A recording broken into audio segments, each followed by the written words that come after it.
یہ بات یاد رکھنا کہ ایسا برسوں بعد ہوتا ہے کہ دن جمعۃ المبارک کا ہو اور چاند رات رمضان المبارک کی ہو، اور جب ایسا ہوتا ہے تو اس میں پھر سورۃ الکوثر پڑھنے والوں کا مقدر بدلتا ہے، ان کا نصیب بدلتا ہے، اور پھر ان کو رمضان میں وہ سب کچھ مل جاتا ہے جو ساری زندگی نہیں مل سکا ہوتا۔ آپ کی دنیا کی کوئی بھی چھوٹی بڑی حاجت ہے جو صدیوں پرانی ہے، بڑی بڑی دعائیں، بڑے جتن کر لی ہیں، بڑی کوششیں کر لی ہیں، لیکن آپ کو کچھ بھی نہیں ملا، آپ کی حاجتیں پوری نہیں ہوئی، آپ اپنے مقاصد میں کامیاب نہیں ہوئے۔ آج چیلنج کے ساتھ کہتا ہوں، یہ بات دعویٰ کر رہا ہوں، انشاءاللہ یہ عمل کرتے ہی نصیب بدل جاتا ہے۔ آپ نے کرنا کیا ہے؟ سب سے پہلے آپ نے درود پاک پڑھنا ہے 1 مرتبہ۔ اب سنتے جائیے گا، بالکل آسان سا عمل ہے، بچہ، بوڑھا، عورت، مرد، ہر کوئی اس کو کر سکتا ہے، کیونکہ جمعۃ المبارک اور رات چاند رات، ان کے اندر اللہ تعالیٰ نے اتنی فضیلت رکھی ہے کہ ماہ رمضان المبارک کا وہ لمحات جو انسان کے لیے، جو مسلمان کے لیے خوش قسمتی کی علامت ہے، یہ ان لوگوں کو جو بڑے خوش قسمت ہوتے ہیں، جو بڑے مقدر والے ہوتے ہیں، ان کو یہ دن اور راتیں نصیب ہوتے ہیں۔ اگر آج آپ کو اللہ نے موقع دیا ہے، توفیق دی ہے، پھر جلدی کریں، اس عمل کو 1 مرتبہ اپنی زندگی میں ضرور کر کے دیکھیں۔ آپ نے درود پاک پڑھنا جو ہم نماز کے اندر پڑھتے ہیں، اللہم صلی علی محمد وعلی آل محمد کما صلیت علی ابراہیم وعلی آل ابراہیم انک حمید مجید، اللہم بارک علی محمد وعلی آل محمد کما بارکت علی ابراہیم وعلی آل ابراہیم انک حمید مجید۔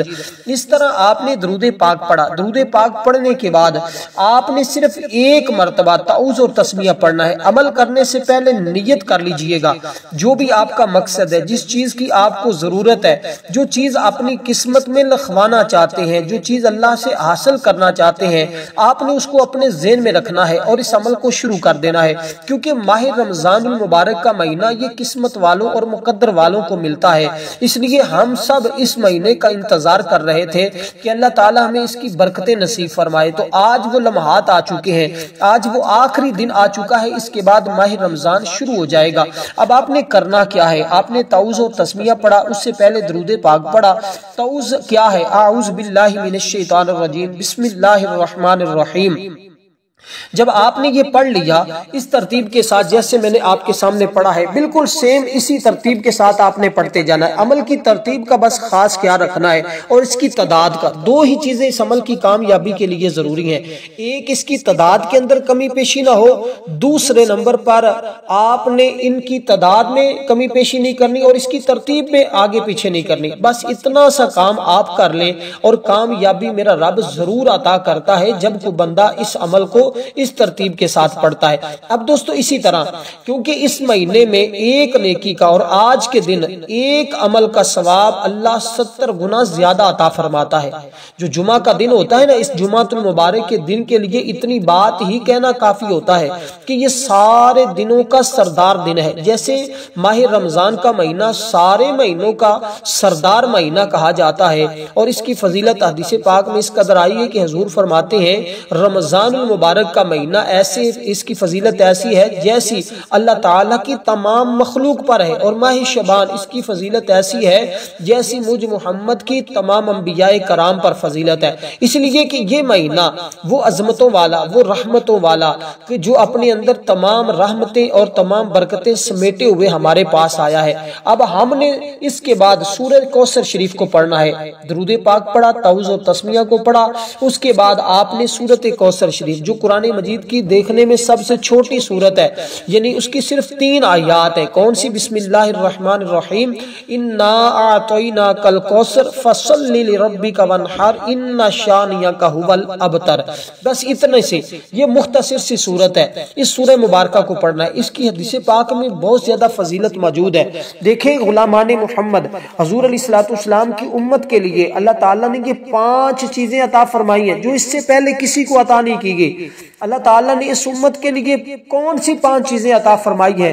حضور فرماتے ہیں اللہ تعالیٰ نے سب سے پہلے رمضان المبارک ہمیں عطا کیا تو اللہ تعالیٰ نے ان کی طرف نظر رحمت فرماتا ہے۔ ماہ رمضان کی پہلی رات میں، یعنی جو چاند رات ہوتی ہے، اس میں اللہ تعالیٰ اپنے بندوں کی طرف، اپنے حضور کے غلاموں کی طرف نگاہ رحمت کرتا ہے۔ تو آج جو رات آنے والی ہے یہ اللہ کی نگاہ رحمت کی رات ہے، اور یہ جو دن ہے یہ اللہ کے فضل کا، اس کی رحمت کا دن ہے۔ اس دن میں اللہ تعالیٰ کے نوری ملائکہ بھی زمین پر اترتے ہیں، اور اس دن میں اللہ تعالیٰ بخشش فرما دیتا ہے۔ حدیث پاک میں یہ بات موجود ہے کہ اللہ تعالیٰ اپنے فرشتوں کو اس بندے کے لیے مقرر کر دیتا ہے جو بندہ بھی اس دن میں اس ترتیب کے ساتھ اس عمل کو کرتا ہے۔ دیکھیں جمعۃ المبارک کے دن درود پاک پڑھنا، اس کی بڑی فضیلت حدیث پاک میں آئی ہے۔ حضور فرماتے ہیں جمعہ کے دن مجھ پر درود پڑھو، کیونکہ یہ حاضری کا دن ہے جس میں فرشتے حاضر ہوتے ہیں۔ کوئی ایک بھی مجھ پر درود پڑھے تو اس کا درود پڑھنا مجھ پر پیش کیا جاتا ہے۔ جب تک وہ بندہ درود پاک سے فارغ نہیں ہوتا، اللہ کے نوری ملائکہ اس کے پاس رہتے ہیں۔ تو اب اندازہ لگائیے کہ یہ دن کتنی عظمتوں اور کتنی فضیلتوں اور کتنی رحمتوں والا ہے۔ اس کی حدیث پاک میں بہت زیادہ تعریف ہے اور بہت زیادہ فضیلت ہے، میں اس کی طرف نہیں بڑھتا، صرف آپ کو عمل بتانا چاہتا ہوں۔ یہ صورت جس ترتیب کے ساتھ میں نے آپ کو بتائی ہے، آپ نے اسی ترتیب کے ساتھ صرف اور صرف اس کو 7 مرتبہ پڑھنا ہے۔ 7 بار آپ نے یہ سورہ مبارکہ پڑھنی ہے۔ اس کے بعد اللہ تعالیٰ کا ایک اسم مبارک آپ نے پڑھنا ہے۔ بالکل آسان سا ہے، عمل بالکل مختصر سا بھی ہے، سادہ سا بھی ہے، لیکن اس عمل کی تاثیر اور طاقت کے اعتبار سے اتنا مجرب ہے کہ اللہ والے فرماتے ہیں اگر کسی بندے کو اس عمل کی تاثیر اور طاقت کا پتہ چل جائے تو بندہ ساری زندگی بیٹھ کر بس اسی دن کا اور اسی عمل کا انتظار کرتا رہے کہ یہ دن کب آئے، میں اس میں یہ عمل کر کے اپنے رب سے اپنی منشا کے مطابق، اپنی مرضی کے مطابق، اپنی تقدیر اور مقدر کو لکھوا سکوں۔ کیونکہ جو اسم مبارک اب آپ نے پڑھنا ہے وہ اسم مبارک ہے یا کریم، اے کرم کرنے والے، اے کرم کرنے والے، اے کرم کرنے والے۔ جب اللہ تعالیٰ کو آپ اس طرح پکارتے ہیں، اس طرح بلاتے ہیں، اللہ تعالیٰ فرماتا ہے جی میرے بندے تو مانگ، کیا مانگتا ہے میں تمہیں عطا فرما دوں گا۔ تو پھر بندہ رب کی بارگاہ سے جو مانگتا ہے اللہ تعالیٰ اپنے اس بندے کو عطا فرما دیتا ہے۔ اس لیے آج اس کے کرم کو مانگنا ہے، آج اس کی رحمت کو مانگنا ہے، آج اس کے فضل کو مانگنا ہے۔ بس جیسے جیسے مانگتے جائیں گے اسی طرح رب کا فضل، اس کی رحمت تمہارے اوپر برستی چلی جائے گی۔ کیونکہ جمعۃ المبارک کے دن کے بارے میں حضرت سیدنا ابو ہریرہ رضی اللہ تعالیٰ عنہ بیان کرتے ہیں، اور جمعۃ المبارک کی فضیلت کے حوالے سے یہ بات کہی جاتی ہے کہ حضور علیہ الصلوۃ والسلام کی بارگاہ میں ایک مرتبہ جبریل امین آئے اور حضور علیہ الصلوۃ والسلام کی بارگاہ میں حاضر ہو کر انہوں نے حضور علیہ الصلوۃ والسلام کی بارگاہ میں اس دن کی فضیلت اور اہمیت کے بارے میں ارشاد فرمایا، اور فرمایا کہ یہ وہ دن ہے۔ اس دن کو پیش کیا گیا حضور علیہ الصلوۃ والسلام کی بارگاہ میں۔ جب یہ پیش کیا گیا تو حضور فرماتے ہیں یہ ایک آئینے کی طرح تھا۔ یہ حدیث پاک بڑی مشہور ہے کہ جبریل امین کی ہتھیلی میں سفید قسم کا آئینہ تھا۔ انہوں نے کہا یہ جمعۃ المبارک کا دن ہے، آپ کا رب اس کو آپ پر پیش کرتا ہے تاکہ یہ آپ کے لیے عید بن جائے اور آپ کی ساری دنیا سے پردہ فرما جانے کے بعد آپ کی امت کے لیے عید بنے۔ اس آئینے کے درمیان ایک نقطہ تھا۔ حضور فرماتے ہیں میں نے یہ کہا یہ نقطہ کیا ہے؟ سیدنا جبریل امین نے عرض کیا یہ 24 گھنٹے کے اندر ایک ایسی گھڑی ہے کہ جو بندہ بھی اس میں دعا مانگتا ہے اللہ اس کی دعا کو رد نہیں فرماتا بلکہ شرف قبولیت عطا فرماتا ہے۔ اس دن کو اللہ نے سارے دنوں کا سردار بنایا، اس سے پہلے کسی امت کو یہ دن نہیں دیا گیا۔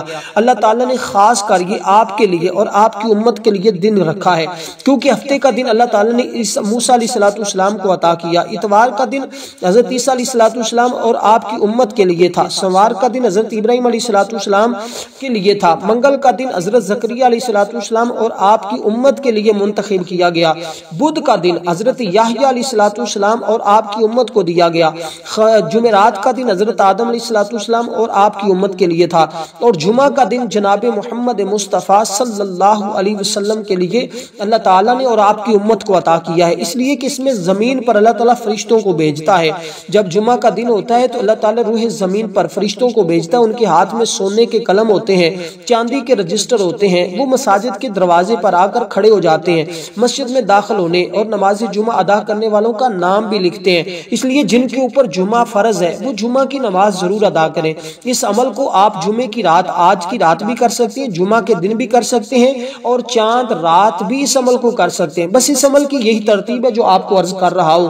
وقت میں نے بتا دیا جس وقت میں آپ نے عمل کرنا ہے، دن میں نے بتا دیا ہے کہ جس دن کا یہ خاص عمل ہے۔ اب صرف عمل بتاؤں گا اور اس کے ساتھ ہی آپ کو اس عمل کے کرنے کے بارے میں آگاہ کروں گا کہ آپ کو اس کی کتنی برکتیں ملیں گی۔ اگر گھر کے اندر کوئی بیمار ہے، کوئی مریض ہے، کوئی پریشان حال ہے تو یہ عمل آپ اس کو بھی کروائیں تاکہ اللہ تعالیٰ اس عمل کی بدولت اس کو شفا عطا فرمائے، اس پر اللہ تعالیٰ رحمتوں کا نزول فرمائے، اللہ تعالیٰ اس کو اس کی برکتیں نصیب فرمائے۔ کیونکہ حضور فرماتے ہیں دوسری چیز جو اللہ تبارک و تعالیٰ کی طرف سے عطا کی گئی ہے وہ ہے کہ فرشتے اس بندے کے لیے بخشش کی دعا کرتے رہتے ہیں۔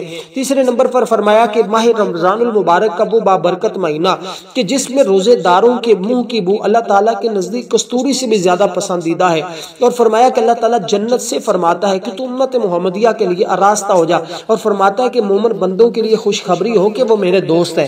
یعنی اللہ اس بندے کو اپنا دوست بنا لیتا ہے، اور جس کو اللہ اپنا دوست بنا لے پھر وہ اللہ کی بارگاہ میں جس چیز کا سوال کرتا ہے، دوست کہتے ہیں ولی کو، وہ بندہ اللہ کا ولی بن جاتا ہے، اللہ کا دوست بن جاتا ہے، پھر وہ اللہ سے جو مانگتا ہے اللہ اس کی منشا کے مطابق اپنے اس بندے کو عطا فرما دیتا ہے۔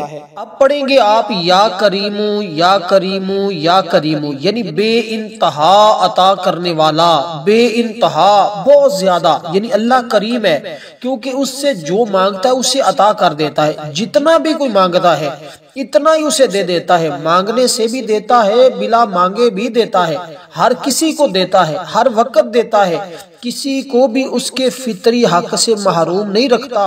اس کی عطا کے خزانے بھرے پڑے ہیں، کبھی ختم نہیں ہوں گے، اس کے در سے کبھی کوئی خالی لوٹا ہی نہیں ہے، بار بار مانگنے سے کبھی نہیں اکتاتا، مخلوق کی کوتاہیوں کو دیکھتے ہوئے بھی درگزر کر دیتا ہے، گویا اس کے کرم کی کوئی حد نہیں۔ اس لیے ہر وقت اللہ تعالیٰ سے کرم کی التجا کرتے رہنا چاہیے ہمیشہ۔ جو شخص بھی آج اس اسم پاک کو پڑھے گا نا، اللہ تعالیٰ اس کو کریم النفس کر دیتا ہے، یعنی نیک اخلاق، نیک مزاج بنا دیتا ہے۔ یہ اللہ تعالیٰ کے کرم کی انتہا نہیں تو اور کیا ہے۔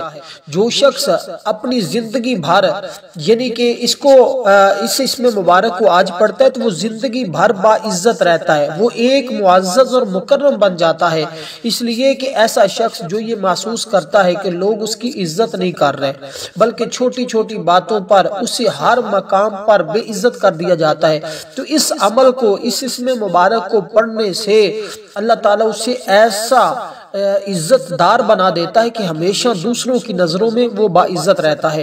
کبھی اس کی کوئی بے عزتی کرنے کی کوشش کرے بھی تو وہ خود ذلیل ہوتا ہے، اللہ اس کو ذلیل و رسوا نہیں ہونے دیتا۔ اس لیے کوئی حاجت در پیش ہے تو آپ دیر نہ کریں، آج اس عمل کو کریں، کیونکہ اللہ کے بندوں کا کہنا ہے جو اس کو پڑھتا ہے اللہ اس کو مستجاب الدعویٰ بنا دیتا ہے، اور اللہ تعالیٰ اس کے پڑھنے والے کی دعاؤں کو رد نہیں کرتا، ہر دعا کو قبول فرماتا ہے۔ اللہ کی بارگاہ میں وہ جو مانگتا، اپنے لیے مانگے یا کسی اور کے لیے مانگے، اللہ اس کی ہر دعا کو قبول فرما لیتا ہے۔ وہ اپنے کرم اور اپنا رحمت ضرور اس بندے پر کرتا ہے اور اس کو اپنی رحمت کا مظہر بنا دیتا ہے۔ تنگ دستی اور افلاس والے لوگوں کے لیے یہ خاص کر اس میں مبارک ہے۔ سورۃ کوثر کو پڑھنے کے بعد آپ نے اس کو 11 مرتبہ پڑھنا ہے، بالکل آسان سا طریقہ کار ہے۔ سورۃ کوثر کو جس مقام پر پڑھنے کے لیے کہا جا رہا ہے آپ نے اس مقام پر پڑھنا ہے، پھر دیکھیے تمہارے لیے رب کی رحمت کے خزانے کیسے کھلتے ہیں۔ کیونکہ اس عمل کو آپ کریں گے جس حاجت کے لیے بھی، وہ حاجت آج کے دن، لیکن ایک شرط ہے کہ وہ حاجت آپ کی نیک اور جائز ہو، کسی ایسی جو ناجائز اور حرام کے لیے پڑے گا وہ گناہگار بھی ہوتا ہے اور اس کو اس سے فائدہ بھی نہیں ہوتا بلکہ الٹا وہ نقصان کا مستحق بن جاتا ہے۔ تو آج آپ نے اس عمل کو کسی بھی وقت پڑھنا ہے، یعنی آج رات یا دن میں یا آگے چاند رات، یہ 3 اوقات ہیں اس کے پڑھنے کے۔ کیونکہ اگر کوئی اور دن ہوتا نا، آج جمعہ کا دن نہ ہوتا، یعنی کہ پھر آپ چاند رات میں صرف پڑھ سکتے تھے، کیونکہ آج جمعہ کا دن ہے تو اس کو صرف جمعہ کے دن ہی پڑھا جاتا ہے، جو شعبان کا آخری جمعہ آتا ہے نا اس میں۔ آگے چاند رات نہ ہوتی تو پھر آپ آگے رات بھی نہیں پڑھ سکتے تھے، اب اس کو صرف آپ اس رات میں یا اس دن میں بھی پڑھیں گے اور رات میں بھی پڑھ سکتے، لیکن ایک ہی بار آپ نے عمل کرنا ہے، یعنی ایسا نہیں ہوگا کہ آپ دن میں بھی کریں رات میں بھی کریں پھر آپ آج رات بھی کریں، تو ایسا نہیں کریں گے، صرف صرف ایک بار آپ نے کرنا ہے، وہ جس وقت آپ چاہیں، جب آپ کو ایزی ہو۔ اس عمل کے دوران ایک تو آپ نے کسی کے ساتھ گفتگو نہیں کرنی، کسی کے ساتھ کلام نہیں کرنا، کسی کے ساتھ بات نہیں کرنی، بس ان باتوں کا آپ نے دھیان اور پورا خیال رکھنا ہے کہ آپ اس عمل کے دوران کسی سے بات نہ کریں، بولے نہیں، خاموشی کے ساتھ عمل کو کرنا ہے اور قبلہ کی جانب منہ کر کے آپ نے کرنا ہے۔ ایسا بھی نہیں کہ آپ کسی بھی جانب منہ کر کے بیٹھ جائیں، نہیں، گھر میں بیٹھے ہیں، جہاں بھی بیٹھے ہیں، جس جگہ بھی بیٹھ کر عمل کر رہے ہیں، اس بات کا خاص خیال رکھا جائے گا کہ آپ کا منہ قبلہ کی جانب ہو۔ جدھر ہم منہ کر کے نماز پڑھتے ہیں نا، آپ نے اس جانب ہی منہ کر کے اس عمل کو کرنا ہے۔ بس یہ اس عمل کی ترتیب اور یہ اس عمل کا طریقہ کار ہے، کیونکہ اللہ کی رحمت بہت وسیع ہے، میرا رب بڑے کرم والا ہے، وہ بڑے فضل والا ہے۔ اس کے بعد آپ نے وہ اس میں مبارک پڑھنا ہے جس کے ذریعے اللہ تعالیٰ لوگوں کو بادشاہ بناتا ہے، اللہ تعالیٰ لوگوں کو غنی کرتا ہے، لوگ اگر اس کی بارگاہ سے بادشاہت بھی مانگے تو وہ عطا کر دیتا ہے۔ کسی بھی اگر مناسب رشتے کے لیے آپ اس کو کرتے ہیں تو دل کھول کر کریں، اس سے آپ کے اللہ تعالیٰ اسی رشتے کا انتخاب فرما دیتا ہے جو آپ کے حق میں بہتر ہوتا ہے، اس لیے کہ میرے رب کی شان بڑی رحمت والی۔ اللہ تعالیٰ کی رحمت ویسے دو طرح کی ہوتی ہیں، اور اللہ تعالیٰ کی ذات وہ ذات ہے کہ جس کا کوئی اور شریک نہیں ہے، وہ وحدہ لا شریک ہے، اور وہ اللہ تبارک و تعالیٰ کی ذات ایسی ذات ہے کہ وہ کائنات کی ہر چیز کا خالق ہونے کے ساتھ ساتھ اس کا مالک بھی ہے۔ وہ زمین و آسمان کے خزانے اسی کے پاس ہیں، کیونکہ وہ ارض و سما کا مالک ہے، جو ہمارے دلوں کی چھپی ہوئی چیزوں کو بھی جانتا ہے۔ آپ جس ارادے کے ساتھ، جس نیت کے ساتھ اس عمل کو کر رہے ہیں نا، اللہ تعالیٰ آپ کی اس ارادے سے، آپ کی اس نیت سے واقف ہے۔ تو جب رب کی ذات اس نیت، اس ارادے سے واقف ہے تو پھر آپ اس سے جو مانگیں گے وہ تمہیں عطا کر دیتا ہے۔ یہ عمل کرنے کے بعد آپ زبان سے کچھ نہیں بھی کہتے نا تو پھر بھی وہ عطا کر دیتا ہے، کیونکہ وہ رات کو دن میں اور دن کو رات میں بدلتا ہے۔ اللہ تعالیٰ وہ ہے جو آسمانوں سے بارش برسا کر زمین پر سبزہ اگاتا ہے، وہ جو خاکی بندے کو اپنے نوری ملائکہ سے بڑھ کر شان عطا کرتا ہے، جو سالکوں کو راہ حق دکھلاتا ہے، طالب علموں کی طلب کو پورا کرتا ہے، وہ اپنی رحمت سے ہر چیز کو پال رہا ہے، وہ اپنے فضل کی ہر وقت ہمارے اوپر بارش کر رہا ہے۔ وہ جسے چاہتا ہے اسے عزتیں دیتا ہے، جسے چاہتا ہے اس سے عزت چھین لیتا ہے، جسے وہ عطا کرنا چاہے اسے کوئی روک نہیں سکتا، جس سے کوئی چھین لے، جس سے وہ چھین لے اسے کوئی دے نہیں سکتا۔ وہ اپنے ملک کی ہر چیز کا مالک ہونے کے ساتھ اس کا محافظ بھی ہے۔ اللہ تمہاری حفاظت بھی فرمائے گا، تمہارے گھر کی حفاظت ہوگی، تمہارے بیوی بچوں کی حفاظت ہوگی، کیونکہ وہ کائنات کو گہری نظر سے دیکھ رہا ہے۔ ہمیں اس کے جلووں کے سوا اس کائنات میں کچھ نظر ہی نہیں آتا، اس لیے میرے دوستو اسے دل و جان سے مان لو، اس کے میخانے میں آ جاؤ، توحید کا گھونٹ بھر کر دو عالم سے بیگانہ ہو جاؤ۔ یہ اس کا اسم اعظم ہے جس کے ذریعے آپ کو وہ اپنا قرب دے دیتا ہے، اپنی معرفت عطا کر دیتا ہے۔ اس لیے دوستو آج آپ دنیا میں رہتے ہوئے اس کو یاد کریں گے تو وہ قیامت کے دن بھی آپ کو رسوا نہیں ہونے دے گا۔ اب میں آپ کو صرف یہ اسم مبارک بتانے لگا ہوں، یہ اسم مبارک ہے یا مالکو، یا مالکو، یا مالکو، یا مالکو، یا مالکو۔ آپ نے اس ترتیب کے ساتھ اس کو اپنے دائیں ہاتھ کی انگلیوں پہ، تسبیح کے دانوں پہ، جس طرح آپ کے لیے آسانی ہو آپ نے اسی طرح پڑھنا ہے۔ دیکھیں اللہ تعالیٰ کائنات کی ہر چیز کا مالک ہے، اس کا مطلب ہے بادشاہت والے۔ انسانی ملکیت جو بھی ہوتی ہے وہ مجازی ہوتی ہے، حقیقی مالک اللہ تعالیٰ ہی ہوتا ہے، اور دائمی مالک میرا رب ہی ہے، اور وہ اپنی ذات اور صفات میں ہر موجود اور غیر شے میں بے نیاز ہے۔ کل موجودات اس کی ملکیت میں ہے، تو اس کے حکم کے بغیر ایک پتا بھی حرکت نہیں کر سکتا۔ میں اور آپ اس کے حکم کے بغیر ایک سانس بھی نہیں لے سکتے۔ جو شخص ہمیشہ کے لیے دولت مند ہونا چاہتا ہے نا، وہ اس اسم مبارک کو آج پڑھے گا صرف اور صرف 11 مرتبہ۔ یہ دولت مند بننے کا سب سے بہترین موقع ہے۔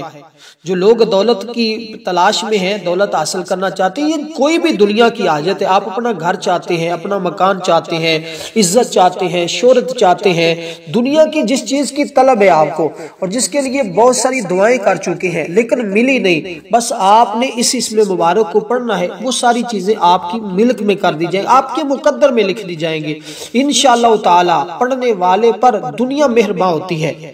اور اس پر حصول دولت کے دروازے راستے کھل جاتے ہیں۔ ایسا شخص جس کو روزگار نہ ملتا ہو، غربت کی وجہ سے شدید تنگ دستی ہے، وہ اس اسم مبارک کو پڑھے۔ کہتے ہیں اگر کوئی فقیر بھی پڑھ لیتا ہے، اللہ اس کی بدولت اس کو بھی غنی کر دیتا ہے، اس کو بھی مالدار بنا دیتا ہے۔ تو اس کے بعد پھر آپ نے ایک مرتبہ تعوذ پڑھنا ہے، یعنی اعوذ باللہ من الشیطان الرجیم، اور ایک بار ہی آپ نے بسم اللہ الرحمن الرحیم پڑھنا ہے۔ اس کے بعد اب آپ نے قرآن مجید کی یہ سورہ مبارکہ پڑھنی ہے، اس کے بعد آپ نے درود پاک پڑھنا ہے اور آپ کا عمل مکمل ہو جانا ہے۔ اور جمعۃ المبارک اور چاند رات ہماری خصوصی دعا ہے، ضرور اس دعا کے اندر اپنا نام شامل کروائیں۔ دیکھیں یہ صورت ایسی ہے کہ نبی علیہ السلام کی زیارت کے لیے بھی لوگ اس کو پڑھتے ہیں، اور یہ صورت سر درد، آنکھ درد، پیٹ درد، یعنی جسم کی وجود کی کوئی بھی بیماری ہو اس کے لیے بھی اس کو پڑھا جاتا ہے، اللہ ہر بیماری سے شفا عطا فرما دیتا ہے۔ یعنی یہ عمل ایک ہے لیکن یہ پورا ضابطہ حیات ہے، پوری زندگی کا نچوڑ اس عمل کے اندر موجود ہے۔ یعنی زندگی میں جتنے بھی انسان کو مسائل آتے ہیں ان تمام کا حل اس عمل کے اندر موجود ہے۔ آپ اس عمل کو آج کریں گے تو انشاءاللہ تعالیٰ آپ دیکھیں گے اس کی برکتیں۔ یہ سورت حضرت انس بن مالک رضی اللہ تعالیٰ عنہ فرماتے ہیں، ایک مرتبہ نبی پاک صاحب الاولاق صلی اللہ علیہ وسلم ہلکی نیند فرما رہے تھے۔ نیند سے اٹھے تبسم فرماتے ہوئے اپنے سر انور کو اٹھایا، آقا علیہ السلام کی بارگاہ میں عرض کیا گیا، یا رسول اللہ صلی اللہ علیہ وسلم، کس چیز نے آپ کو ہنسا دیا ہے؟ نبی پاک صلی اللہ علیہ وسلم نے فرمایا کہ ابھی مجھ پر ایک اللہ نے سورت کا نزول فرمایا ہے۔ صحابہ کرام کہتے ہیں حضور علیہ السلام نے پھر یہ پوری سورت پڑھ کر سنائی۔ عاص بن وائل ابن حشام نے رسول پاک صلی اللہ علیہ وسلم کو مسجد سے نکلتے ہوئے دیکھا نا، اور وہ مسجد کے دروازے پر داخل ہو رہا تھا۔ دونوں کی مسجد کے دروازے پر ملاقات ہوگی، آپس میں باتیں ہوتی رہی۔ قریش کی پوری جماعت مسجد میں موجود تھی۔ جب عاص ان پر داخل ہوا تو انہوں نے کہا، تم کس کے ساتھ باتیں کر رہے تھے؟ اس عاص بدبخت تھا، وہ بہت بڑا بدبخت تھا۔ اس نے کہا حضور علیہ السلام کے بارے میں یہ کلمہ بولا۔ اس نے کہا کہ میں ابتر سے باتیں کر رہا تھا۔ یہ کلمہ اس لیے کہ حضور نبی پاک صلی اللہ علیہ وسلم بنی قریش سے تھے، اور آپ کے صاحبزادے حضرت ابراہیم رضی اللہ تعالیٰ عنہ کی وفات کے بعد لوگ آپ کو کافر مشرکین ابتر کہتے تھے، کیونکہ زمانہ جاہلیت میں جب کسی مرد کا لڑکا زندہ نہ ہوتا تو اسے ایسے الفاظ سے کہا جاتا تھا۔ تو اللہ تعالیٰ نے حضور علیہ السلام کو خوش کرنے کے لیے، حضور کی یہ پریشانی دور کرنے کے لیے اس سورت کا نزول فرمایا تھا۔ تو ابتدا بھی اس عمل کی سورت کوثر سے، انتہا بھی اس عمل کی اس سورت کوثر سے ہے۔ تو آپ نے اس سورہ کوثر کو جتنی بار آپ نے شروع میں پڑھا ہے اتنی بار اب آپ نے آخر میں پڑھنا ہے۔ اس کے بعد آپ نے درود پاک پڑھنا ہے۔ درود پاک حضور فرماتے جو میری تعظیم کے پیش نظر مجھ پر درود پاک پڑھتا، اللہ اس کے لیے ایک فرشتہ پیدا فرماتا ہے جس کے دو پر ہیں، ان میں سے ایک مشرق میں دوسرا مغرب میں، جبکہ دونوں پاؤں عرش کے نیچے ہیں۔ اللہ تعالیٰ اس فرشتے سے فرماتا ہے تو میرے اس بندے پر رحمت بھیجنے کی دعا کر جس طرح اس نے میرے نبی پاک صلی اللہ علیہ وسلم پر درود پڑھا ہے۔ لہٰذا وہ فرشتہ اس بندے کے لیے قیامت تک رحمت کی دعا کرتا رہتا ہے۔ اب آپ نے درود پاک پڑھنا ایک مرتبہ، اس کے بعد آپ نے دعا مانگنی ہے، لیکن اگر ایک لونگ آپ کو مل جائے، یہ پورا عمل آپ اس کے اوپر کر کے اس کو دم کر کے اپنی جیب میں، گھر میں، الماری میں رکھیں گے، پورا سال آپ کے گھر سے رزق نہیں ختم ہوگا۔ جیسے عمل آسان لگے ضرور کر کے اس سے مستفیض ہو جائیے گا۔ والسلام ورحمۃ اللہ وبرکاتہ۔